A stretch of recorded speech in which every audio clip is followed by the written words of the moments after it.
Assalamualaikum, bertemu kembali dengan berita terkini. Sebelum mula sila subscribe. Terima kasih.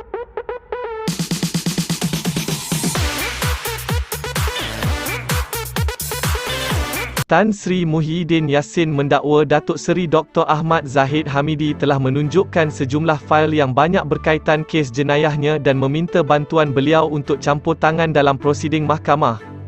Menerusi dokumen yang difailkan di Mahkamah Tinggi di Kuala Lumpur pada 26 April lepas, Muhyiddin, 74, mendakwa Ahmad Zahid, 69, telah membuat permintaan tersebut selepas menghadiri mesyuarat di kediaman bekas Perdana Menteri itu. Selepas saya mengangkat sumpah sebagai Perdana Menteri ke-8, satu mesyuarat telah diadakan di kediaman saya bagi membincangkan, antara lain, pembentukan kabinet baru. Beberapa individu telah menghadiri mesyuarat itu termasuk plaintiff, Datuk Seri Mohamed Azmin Ali dan Tan Sri Abdul Hadi Awang. Selepas mesyuarat berakhir, plaintiff meminta untuk bercakap dengan saya secara peribadi dan saya telah meminta Azmin untuk turut serta. Ketika perbincangan, beliau telah menunjukkan sejumlah besar fail yang dibawa ke mesyuarat itu. Apabila saya tanya kenapa dia bawa fail itu, dia kata fail itu ada kaitan dengan kes jenayah terhadapnya yang didakwa mempunyai motif politik. Dia kata dia tak bersalah dan minta bantuan saya, katanya.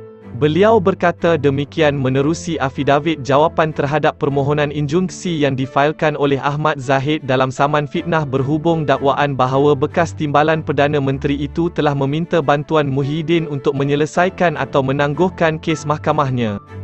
Muhyiddin juga mendakwa apabila mendengar permintaan itu, beliau telah memaklumkan plaintiff bahawa beliau tidak boleh dan tidak akan campur tangan dalam prosiding mahkamah serta menasihati Ahmad Zahid untuk membela dirinya jika beliau benar-benar tidak bersalah. Menurut Muhyiddin, beliau dimaklumkan oleh Abdul Hadi bahawa sebelum mesyuarat itu, plaintiff telah bertemu dengan Abdul Hadi dan turut menunjukkan dokumen terbabit selain menyatakan bahawa dia tidak bersalah. Bagaimanapun, Abdul Hadi memberitahu plaintiff bahawa tujuan mesyuarat itu diadakan di kediaman saya ialah untuk membincangkan hal ehwal kerajaan, katanya. Muhyiddin berkata tiada sebab untuk Ahmad Zahid menunjukkan fail terbabit kepadanya dan membuat permintaan itu melainkan ia bertujuan meminta bantuan beliau untuk campur tangan dalam prosiding kes jenayah terhadap plaintiff.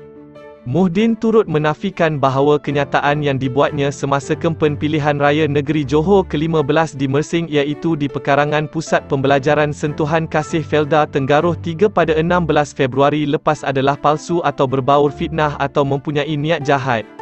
Peguam Syahrul Fazli Kamaruzaman, yang mewakili Ahmad Zahid, ketika dihubungi bernama mengesahkan bahawa permohonan interparti untuk mendapatkan perintah injunksi oleh anak guamnya dalam kes saman fitnah terhadap Muhyiddin akan didengar pada 25 Mei ini di hadapan Hakim Mahkamah Tinggi Rozana Ali Yusof melalui prosiding dalam talian.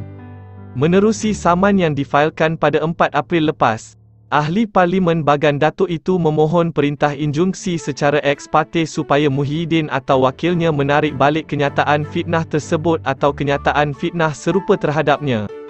Plaintiff juga memohon perintah injunksi sementara untuk menghalang defendan, pegawai dan pembantunya serta ejen dan wakilnya daripada mengeluarkan, menerbitkan, mengedarkan atau menyebarkan kenyataan fitnah berkenaan atau kenyataan fitnah serupa di mana-mana wadah media sosial termasuk Facebook, Instagram, Twitter dan WhatsApp. Turut diminta adalah perintah injunksi sementara bagi mengarahkan defendan memadam, menyunting dan menghentikan penerbitan sebahagian rakaman video majlis itu yang mengandungi kenyataan memfitnah di dalam portal-portal berita dalam talian dan sosial media antaranya di Facebook profil Perikatan Nasional, YouTube Astro Awani dan Kinai TV.